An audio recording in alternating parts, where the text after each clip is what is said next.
Hello everyone.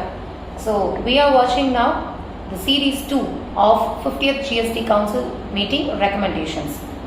So we started off series 1 with refund related updates and we are continuing the same in series 2 as well.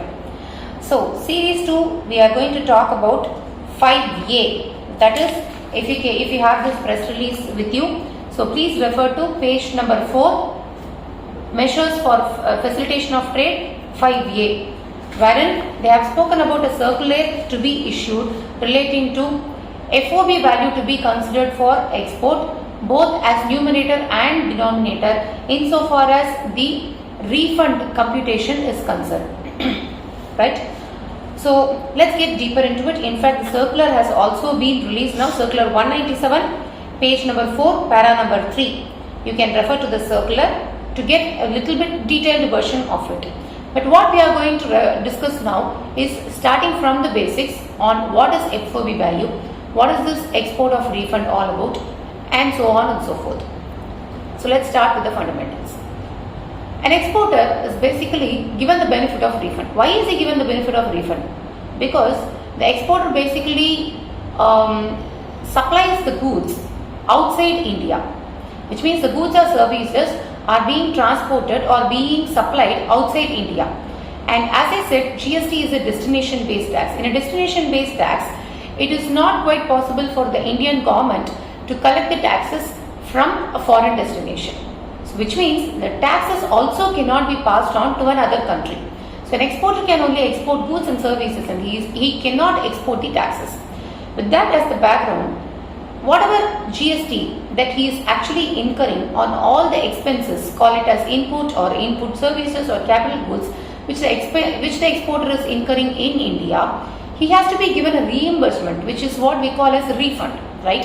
So he has to be given the refund of it, so that this is not adding up to the cost of the exporter, which is again not getting passed on to the overseas customer.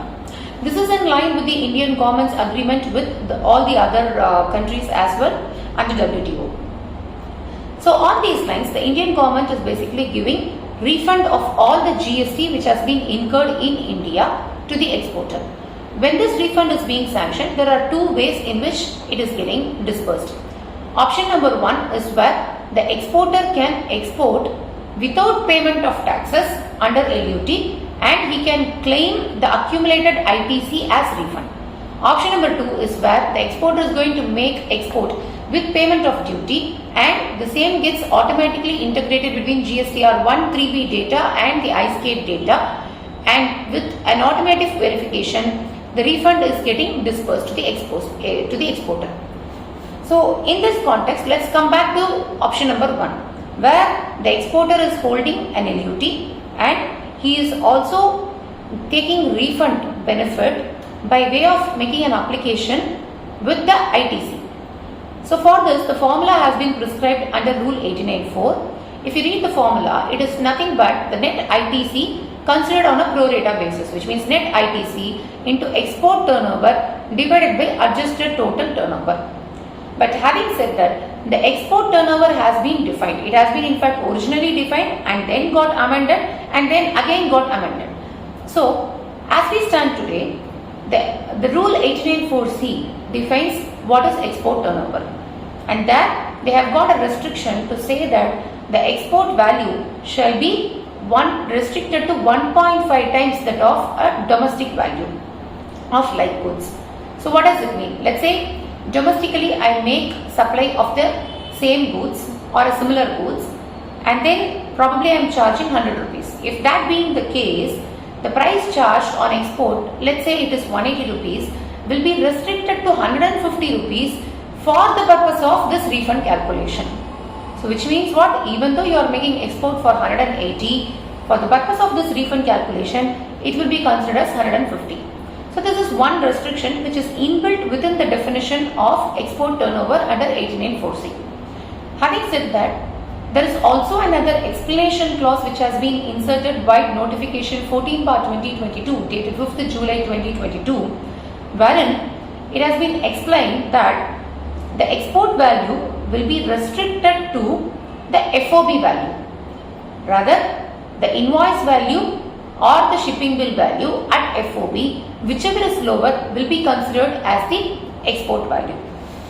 Let's understand a quick background of why are we even talking about this FOB value.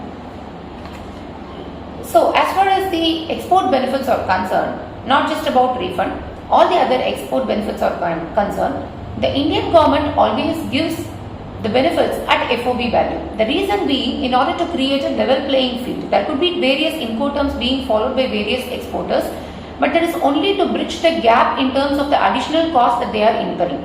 Let us say if it is CIF or DDP, all these Incoterms are only about the exporter taking the additional risk of transportation or insurance. So which means the price differentiation between an FOB and CIF and DDP is nothing but attributable towards the additional cost which is incurred by the exporter. On these lines, the ultimately comparable value between all the exporters is only on FOB basis, which means whatever is the price which is being charged until the Indian port. So this is what we call as FOB value. So in order to create a level playing field between the exporters, all the export benefits are always being given at FOB, including MEIS, RODTEP or duty drawback. All of these are given at FOB value.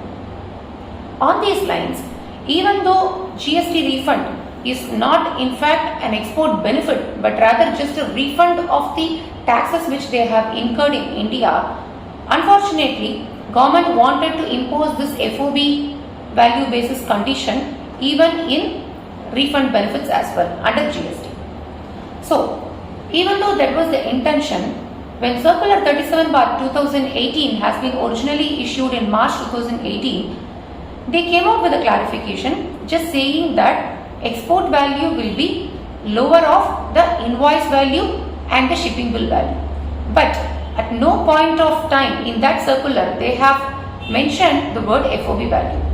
Whereas based on the internal instructions which have been given to the officers have always adopted the FOB value. And then this has been subsequently ratified by way of inserting this notification as well, post which the FOB value will only be considered as the export value. But what is the issue here? While you consider the export value as FOB value for the numerator, what happens to the denominator? The denominator, which is adjusted total turnover, comprises of a component of export and domestic turnover. Which means, should I take the original value of export or should I restrict the value of export to FOB for the purpose of arriving at the adjusted total turnover in the denominator? While this question is not being answered, there is another question when the numerator, that is the export value, being restricted to 1.5 times that of the domestic value is being clearly explained through a circular wherein they have mentioned that if you are considering the restriction for the numerator, the same value you should consider for the denominator as well.